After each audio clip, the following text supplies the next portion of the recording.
Friends, आज है 8 अगस्त 2020।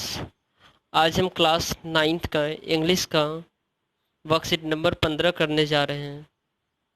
इसका सॉल्यूशन भी मैंने दिया है दोस्तों, बट पहले इसे पढ़िए, इसे समझने की कोशिश कीजिए। रिपोर्टेड स्पीच दो टाइप के होते हैं, डायरेक्ट स्पीच और इनडायरेक्ट स्पीच।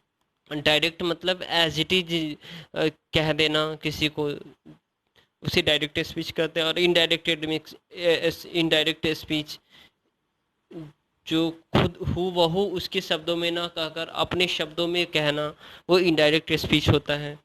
जैसे कि देखिए question, he said where is he going, वो कहता है कहाँ वो जा रही है।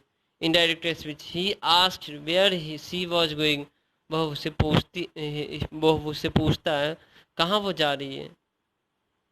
When we turn direct questions into indirect speech, the following changes are necessary: tense, pronoun and possessive adjectives. जब हम डायरेक्ट से इनडायरेक्ट स्पीच चेंजेस करते हैं तो प्रोनाउंस, टेंस और पजेसिव एडजेक्टिव्स चेंज होता है दोस्तों। And adverb of the time and place change as in the sentence, adverb भी चेंज होता है। The interrogative form of the verb changes the affirmative form, interrogative जो अफर्मेटिव फॉर्म में changes हो जाता है।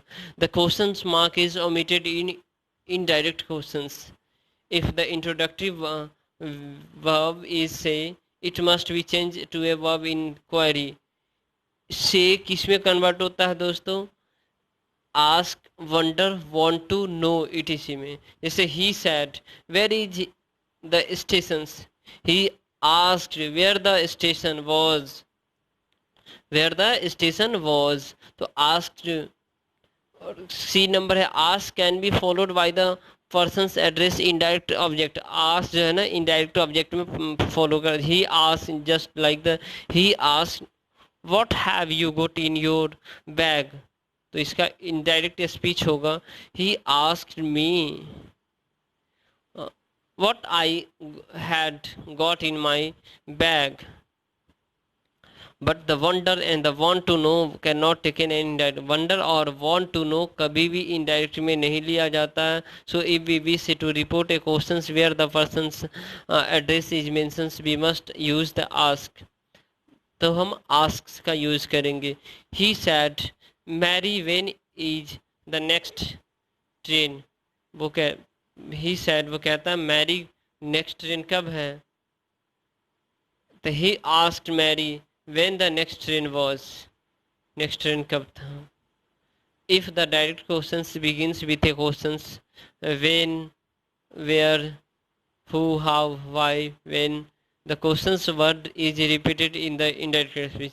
जब भी क्वेश्चन वर्ड डायरेक्ट स्पीच में आए, क्वेश्चन वर्ड जैसे डब्ल्यू फैमिली हो गया, ठीक है, हाउ, ये सारे जो है ना दोस्तों, ये फिर वो एज इट इज जो है ना इनडायरेक्ट में भी रिपीट हो जाता है। जैसे he said why didn't you put on the breaker, तो he ask why she has not put on the broke. E number है, if there is no question word if the और whether must be use. अगर question word नहीं होता है तो if और weather use करना है हमें। तो if anyone there, he asked if whether anyone was there, that changes the given sentences in indirect speech.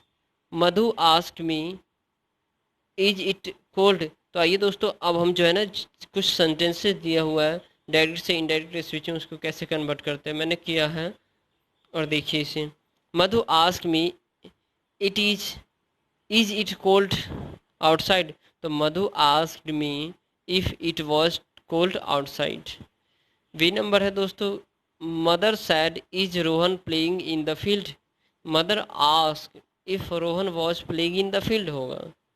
Varun ask his father where are we travelling this weekend, Varun अपने फादर से पूछता है where we travelling in this weekend, तो indirect Varun ask his father's where they were travelling that weekend, this को that में convert हो जाता है दोस्तों। Sonia said what is the topic for the worksheet in English, तो Sonia asked what the topic was for the worksheet in English. And E number है दोस्तों, Rashmi asked how old is your grandmothers. तो Rashmi ask how old my grandmothers was. The policeman said to the boy where do you live in the Delhi. Police man boy से पूछता है आप दिल्ली में कहाँ रह रहे हो। तो इसका इनडायरेक्ट स्पीच होगा the policeman ask the boy where he lived in Delhi. G number है दोस्तों, the teacher asked have you got a computer at home to attend classes. Teacher the पूछती है have you got a computer, क्या आपने computer ले लिया at home to attend the classes, घर पे क्लास लेने के लिए। The teachers ask me if I had got a computer to attend class. So friends, thank you देखने के लिए, और पसंद आए तो लाइक कीजिए, शेयर कीजिए और दोस्तों के साथ सब्सक्राइब कीजिए। Thank you.